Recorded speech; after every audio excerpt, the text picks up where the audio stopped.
This is what it might cost you as an individual. You can get cheap flights like a tourist. You go on the visa waiver scheme, so there's no visa. You will have to pay accommodation because you can't do the bands thing. But then your registration, that's super early bird, so that's if you do it today, tomorrow, next few days. $50 a day, you'll probably spend a bit more.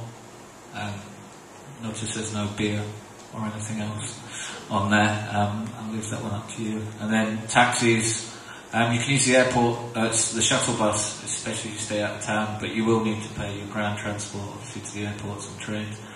And then you can get normal travel insurance. So if you are thinking, that's quite a relatively small investment. That could be one member of your band in order to go and understand and to find out, compared to the relatively large investment to go out and showcase. So it's always an option worth kind of looking at. Robin said yes, there's a guide to visas prepared by Katie from Traffic Control, which will be on this website, which is either at the QR code if you've got a clever phone, or it's www.creativescotland.com/showcasing, and I'll put the budgets up there as well, so you can have a look at that. I'm just going to say as briefly as I can, because I know we're running a wee bit long, what Creative Scotland do out there. We run a thing called Showcasing Scotland, which is the overall brand for Scotland at South by Southwest, and that goes across film, music and interactive, although we're beginning to understand how that might actually work. Certainly for interactive, the UK Digital Mission is run by Chinwag, and Scottish companies would use that route. We've been funding bands to showcase at South by Southwest since 2004, and since 2006 we've taken on the coordinating role for the overall kind of Scottish presence. It's a very small group of people, myself, Vic Galloway from Radio 1, Radio Scotland, Dave McGeechan at DF Concerts, and Paul Carter from PCL Presents. Although none of us is paid to work on this, it's mostly done out of a lot of kind of love and feeling. It's a small steering group, as I said, and we've been doing the showcases that Suna mentioned and the parties since 2006. We started doing our first parties, and then in 2009 we added an official evening showcase, which we've been doing, and there were some pictures of that going back on. I'll still on in a second. So we produce and program those events. But I should say now, selection to showcase at South by Southwest as an event does not automatically mean that you'll pay on the Scottish events. In one way it's been great, and we get so many Scottish bands invited to go to South by Southwest, which is brilliant, and it reflects really well. On the other hand, there's only so many slots within our showcases, so it's not always a guarantee that you'll play on those showcase events. We try to fit everyone in, but sometimes there's more bands going. We also have a presence. We're a partner on the trade fair, the British stands, and it's free for you as delegates and bands to use. We produce the marketing material, posters, flyers, t-shirts, all of that stuff that was cycling around. We produce all of that and pay for that production. We produce 2,000 industry sampler CDs, which again are up there, and digital samplers. And the bands each donate to that. We manufacture that and we get it out to Austin as a promotional thing. We deal with the liaison with the British Music Embassy, which Phil will mention, and we do a party there and maybe an official showcase next year. I don't know. I'll speak to Phil about that one later. And we're also part of the British Music Guide, which I'm sure Phil will mention. We represent the joint delegation of Scottish companies, and we represent the industry as a whole. So even though you're not there, there may be something that might be relevant to you, which will come through us, and we'll try and feed that back. And both companies and bands should take advantage of that. We also do some press, PR and marketing, both in the UK and the US, and we do our press releases and deal a lot with the press and manage the things like the relationship with the BBC that resulted in that documentary. But the other main thing, and probably the thing that you'll be interested in, is funding. So if you've got any inquiries about other events besides South by Southwest and Medium, then come speak to me afterwards. I'll just focus in on the South by Southwest. As I said, it was 2004 we first started doing this, and since then we've supported 73 bands and artists to showcase at South by Southwest. The precise mechanics of this year, or for next year's South by Southwest, haven't been completely agreed, so I'll be completely honest with that. But we're in the process to it, and I'm going to describe what it was like, and we imagine it's going to be something similar. So, just a couple of points. It's a separate process to your showcasing application. So, you do your showcase application to South by Southwest first. It's a competitive process. You will have to apply, and it's done shortly after your showcasing application. And we can and we have said no to people, so it is competitive. You need to have an invitation to showcase as part of the official South by Southwest festival. Playing an unofficial party is not sufficient, so you have to be on the official program of showcases. It's done on a per head basis, and it's been in the region of £750 or £800. We set the level a bit closer to the event, depending on the exchange rate.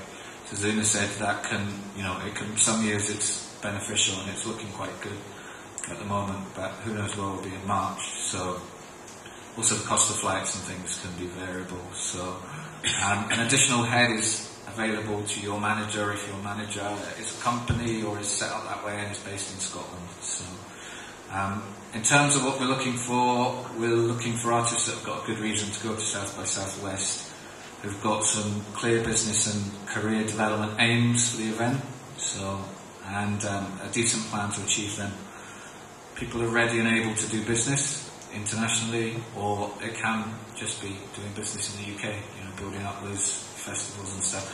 And people who've got a bit of a track record. I mean, if you've played a couple of gigs around Glasgow, it's probably not going to be what you want. And it may be South by Southwest themselves who decide not to approve your application. It could be us. It could be the visa process, because you actually have to prove that you're an artist of some standing to get your visa. So. But again, it's one of these things. So, and we're looking for people who've got a bit of a track record in Scotland, the UK, Europe, and people who are already beginning to they might have played some of the other showcase events that we mentioned, the Great Escape, Go North, some of these things, Eurosonic things. As I said, the exact details of this process are going to be confirmed in the next month or so. Creative Scotland will notify people about the process, and that will either be our email, we do an email bulletin, through our Facebook or through our Twitter. So we're Creative Scots on Twitter and Creative Scots on Facebook. I'm at Stuart Thomas. I'll also notify it. I will make sure I retweet from my personal once those things kind of go out. I think that's pretty much, yeah. I think that's all I want to say. Do you want to say anything, Phil? The brochure, you mentioned the brochure. We produced it was 100 pages, I think, last year. It's one of the coolest sort of guides that you get at Austin. It's out by, and every act, British act that's playing there at any of the parties and showcases that we host at the British Music Embassy, you'll get a profile piece in that brochure. We have contributions from NME, The Guardian, other sort of media partners. And it's a great piece of memorabilia as much as anything. And last year we celebrated the 25th anniversary of South by Southwest. And this coming year, it's going to be 10 years that we'll be having a strong British presence at South by Southwest. So we're looking to try and make it, again, a worthwhile exercise that we're going to deliver something strong on behalf of you guys. And without the artists, musicians, and everybody involved, we wouldn't be able to deliver these things, and obviously we couldn't, because we wouldn't get the backing. So it's really important, as Stuart says, to make sure that you're going for the right reasons, you're delivering your music. As the guys have said before, be professional about it, enjoy it by all means, be professional about it, because you never know what you're going to come back with. There's lots of bands and acts have come over there and ended up with great deals out of it. Tours both in Europe, the UK, Asia, festivals in Australia, whatever. But equally, there's probably an awful lot more that have gone over and played to Two Men and a Dog because they didn't do any of the things that these guys said. And if you're dead lucky, it could be the right Two Men and a Dog, but probably not. The British Music Embassy, you've heard us mention that, Stuart. We take a venue where you saw one or two photographs. We literally take it over for a whole week. we paint the place, we put in full British crew, British production and everything else, and it's hopefully, as I said earlier, it gives all of the acts that play there the opportunity to give the best performance with the best equipment and everything that they possibly could. Hopefully the people in the room who've had bands or acts playing there would concur with that. And one final thing, whilst we're obviously in Glasgow, I'm from Newcastle, so we do, one of the things that I should say, there's managers that probably in the room that might manage an act from Newcastle or Belfast or wherever.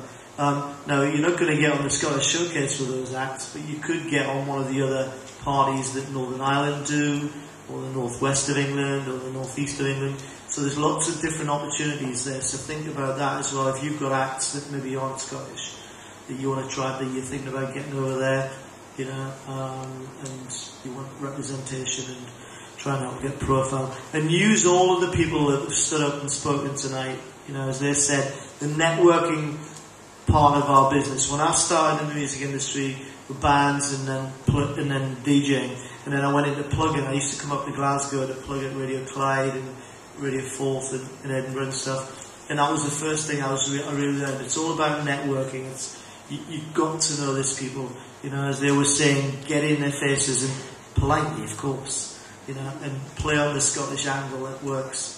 It definitely does work. The key thing is, it is an amazing thing, and it can be really, really good. I think I feel like we've got a bit of a downer, but we're just trying to give you the reality of the situation, so you understand what's involved, the many hours of, you know, very little sleep and lots of the work and things. But one of the greatest things, South by Southwest is plastered all over the internet. There's some links in here, like, you know, if you're going to spend the money that you're going to spend to go out there, at least invest some time finding out what it's about. And there are so many sources of information on it. Like, get in touch with those blogs, those PRs, that research. None of that time is going to be wasted. That's one of the things. And start planning your activity now. A number of managers have told me that their South by Southwest campaigns start in the August before. And some of them have even told me their South by Southwest campaign started 2 or 3 years before when they first actually went out. And they might not have been working with that band at that particular point.